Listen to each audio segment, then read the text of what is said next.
কথায় আছে না, সৎ সঙ্গে সৎ পাস, অসৎ সঙ্গে সর্বনাশ। আমার জীবনটা হচ্ছে এরকম প্রায় সেম এর কাছাকাছি। আসসালামু আলাইকুম, আমি কলসার থেকে আরেকটি নতুন ব্লগ নিয়ে হাজির হয়েছে। আজকের ব্লগটা হচ্ছে দুর্গাপূজা শারদীয় প্রশিক্ষণ ডিউটিশন। সকাল রাস্তায় আমাদের মতো পোশাক দেখে ভাবছি ওরা আমার লোক, কিন্তু আনফর্চুনেটলি ওরা অন্য জায়গায় কাজ করে দেন। গাড়িতে উঠলাম, গাড়িতে উঠে অটো দিয়ে যাচ্ছি, আর রাস্তা দেখি সকাল সকাল সবাই নিজ নিজ কর্মস্থলে যাচ্ছিল। পরে আমিও ঢুকলাম কেন্দ্রের ঢুকে কেউ আসে নাই। পরে আস্তে আস্তে সবাই আসতেছিল। পরে আমার দুইটা আপু আসলো, আপু আসার পরে এক একে সবাই মোটামুটি আসতেছিল খুব সুন্দর। পরে দেখি আরেকজন আসলো, পরে আইসা পরে আমরা সবাই হাই হ্যালো করলাম, কি অবস্থা, সবাই হ্যালো গাইজ বাইস অনেক কিছু বলছে, ওগুলো নাই দিলাম। পরে জীবনের প্রতি তাক সবাইকে পরিশ্রম করতে দেন। আরেকটা বোধ টিকটক করতেছে খুব সুন্দর করে, উনি আবার ভালো নাচতে পারে। নাচন মতন শেষ করে গেলাম আরেকটা অফিসে কিছু কাজ কাম করলাম। এই যে আপনারা দেখতে পাচ্ছেন না কত একটা হল অডিটোরিয়াম, এটা নিজে একা পরিষ্কার করছি। দেন এখানে কি সুন্দর গুলা চিত্রাঙ্গ, এগুলা দেখলে মন ছুঁয়ে যায় এমনি। দেন আমার খুব ভালো লাগছে, ভিডিও করলাম। তারপরে একটু টিকটক করলাম, টিকটক করে নাচলাম বুঝলাম। নাচার পরে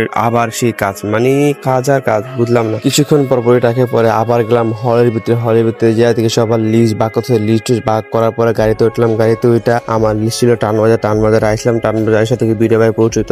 আসলে কি জানেন, পরিচিত মানুষ দেখে আলাদা একটা আনন্দ ফিল হয়। পরে তারপরে গেলাম তাড়াতাড়ি নদীর একটা বাতাস ছিলাম। বাতাসটা যে শান্তি ছিল, এটা মনের ভিতরে হৃদয় ছুঁয়ে। তারপরে দেখি একটা স্পিড বোট যাচ্ছে কি সুন্দর করে। পরে নদীর বাতাস খেয়ে আমরা যাচ্ছিলাম ডিউটিতে। পরে দেখলাম লেক পাড়টা অনেক সুন্দর।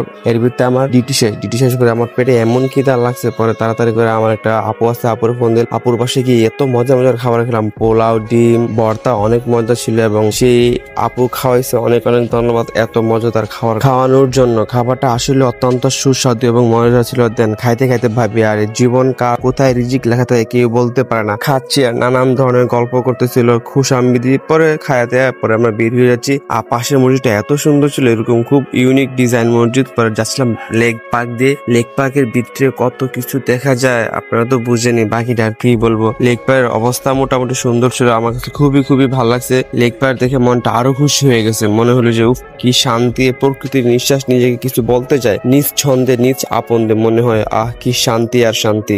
এর জন্য স্বর্গের বাতাস কিছু বলে যায়। থ্যাংক ইউ আফসানা এবং আন্টি। আমার পেট প্রচুর ক্ষুধা ছিল, যে আমি খাওয়ানে আমার পেটটা অনেক বড়ছে। আল্লাহ আপনাদের মনে আসা পূর্ণ করুক, আপনাদেরকে নেক হায়াত বেশি করে দান করুক। ভাইয়া তুমি কিছু বলো। আন্টি এবং আফসানা আপু, আপনাকে অনেক ধন্যবাদ। আপনারা অনেক সুন্দরভাবে আয়োজন করছেন এবং পোলাও রান্না করছেন। পোলাওটা অনেক মজা ছিল আর ভর্তাটাও মজা ছিল। আপনাদের অনেক ধন্যবাদ। বিশেষ করে ভর্তাটা অনেক মজা ছিল। সো ওভারঅল সবকিছু 100-এ 100। আবার এরকম দাওয়াত চাই আমরা ইনশাল্লাহ। সত্যি কথা বলতে খাবারের প্রসঙ্গ যতই করবো ততই কম হবে। খাবারটা আসলে অনেক মজা ছিল। রাস্তাল পার্কের ভিতর দিয়ে আসতেছি আর ভাবি জীবন কত গতি না পথ নিজেকে নির্দিষ্ট করে দেখে। পরে ফুলগুলো আপন মনে কিছু বলতে চায়, আমার মনে হলো নিজে। পরে সেই পর্যন্ত ভালো থাকবেন। আসসালামু আলাইকুম প্রিয় বন্ধুরা।